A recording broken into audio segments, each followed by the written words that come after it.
सिडनाज ने अपने फैसले से उनके परिवारों को अवगत करा दिया था और शादी की तैयारी शुरू हो गई थी। परिवार 3 दिवसीय शादी समारोह के लिए मुंबई के एक होटल के संपर्क में थे।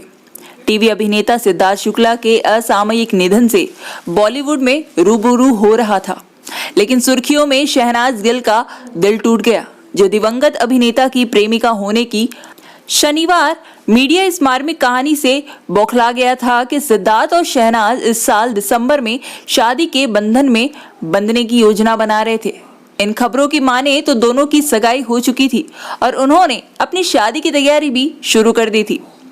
मीडिया रिपोर्ट्स के मुताबिक सिडनाज ने अपने फैसले से उनके परिवारों को अवगत करा दिया था और शादी की तैयारी शुरू हो गई थी।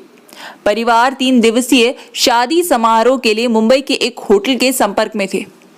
इस फैसले की जानकारी कुछ ही लोगों को थी और इसे बेहद गोपनीय रखा गया था।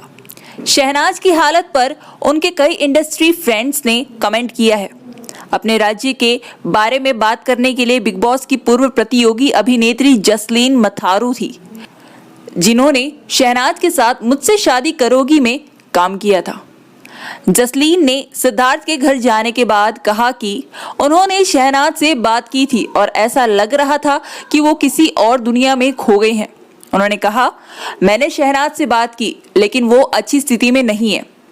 वो एक जगह चुपचाप बैठी थी, कुछ बोल नहीं रही थी, वो अपनी ही दुनिया में खोई हुई थी। मैं उसके पास गई, बात करने की कोशिश की लेकिन कुछ नहीं बोली, सिर्फ मुझे उसके बगल में बैठने के लिए कहा।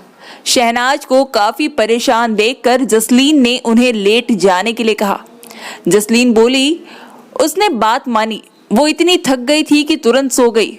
मैं उसके भाई शहबाज से मिली, जो इस मुश्किल घड़ी में उनके साथ है। मुझे यकीन है वो शहनाज की अच्छी तरह देखभाल करेंगे।